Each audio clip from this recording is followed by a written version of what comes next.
चित्रकूट मानस परिक्रमा के सभी मानस प्रेमियों को पुनः सादर प्रणाम। जैसा कि हमने बताया था कि ये परिक्रमा हमारी क्रमिक चलेगी और उसका आधार हमने पैश्विनी नदी को बनाया था, उसके किनारे किनारे आ रहे थे। लेकिन थोड़ा सा यहाँ से रास्ता हमारा परिवर्तित होगा, कुछ पश्चिम की ओर जाकर के दो स्थल का वर्णन कर दें, एक गुप्त गोदावरी व भरतकूप का, और इसके बाद हम पुनः जहाँ से स्फटिक शिला से चले थे वहीं से आगे अपनी यात्रा प्रारंभ करेंगे। गुप्त गोदावरी के विषय में माना जाता है कि ये गोदावरी नदी का जल है। एक लिपि भी यहाँ लिखी है। ऐसा माना जाता है कि लिपि 9.5 लाख वर्ष पूर्व लिखी गई और इन गुफाओं का निर्माण देवताओं द्वारा किया गया, ऐसा आध्यात्मिक क्षेत्र में माना जाता है। और बड़ी ही मनहर जगह है, बड़ा मनोरम दृश्य है। और 2 गुफाएं हैं इसमें, एक सूखी है और एक में 12 महीने बराबर जल रहता है। आइए गुप्त गोदावरी का थोड़ा सा काव्य के रूप में हम जानते हैं।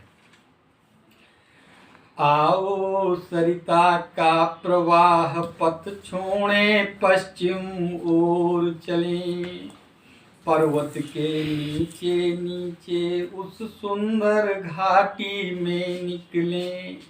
आओ सरिता का प्रवाह पथ छोड़े पश्चिम ओर चलें, पर्वत के नीचे नीचे उस सुंदर घाटी में निकलें। यहाँ एक रमणीय गुफा से बहती है जलधार विमल। कहते हैं इसमें आता है गोदावरी नदी का जल। इसे गुप्त गोदावरी की संज्ञा देते हैं सब कोई। ऐसा लगता है कि शांति इसी घाटी में आकर सोई। यह अतीव रमणीय दृश्य इस मनोहारिणी घाटी का, बड़ी मनोहर जगह है यह अतीव रमणीय दृश्य इस मनोहारिणी घाटी का। सुखद शांतिप्रद है प्रभाव, सुखद शांतिप्रद है प्रभाव इसके जल इसकी माटी का। आओ सरिता का प्रवाह पथ छोड़े पश्चिम ओर चले, पर्वत के नीचे नीचे उस सुंदर घाटी में निकले। ये गुप्त गोदावरी का थोड़ा संक्षिप्त रूप में हमने कहा।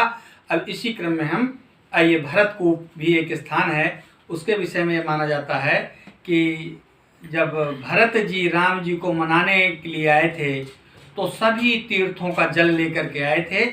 उस कूप का बड़ा महत्व है, विभिन्न पर्वों पर लोग स्नान करने जाते हैं और ऐसा माना जाता है कि उसके स्नान से सारे कलमश हर जाते हैं। आइए भरतकूप का वर्णन करते हैं। अब गुप्त गोदावरी में थे तो उसी दिशा में थोड़ा सा बढ़ लेते हैं। इस घाटी से थोड़ा उत्तर पश्चिम एक पवित्र स्थल, जहाँ भरत ने वनस्थली को सौंपा था तीर्थों का जल।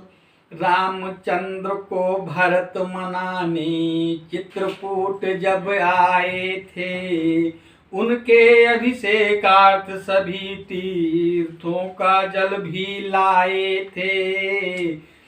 रामचंद्र को भरत मनाने चित्रकूट जब आए थे, उसी पुण्य जल के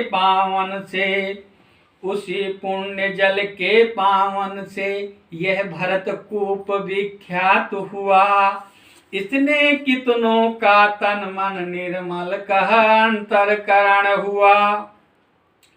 राज्यवासना मुक्त बंधुओं की यह अमर निशानी है।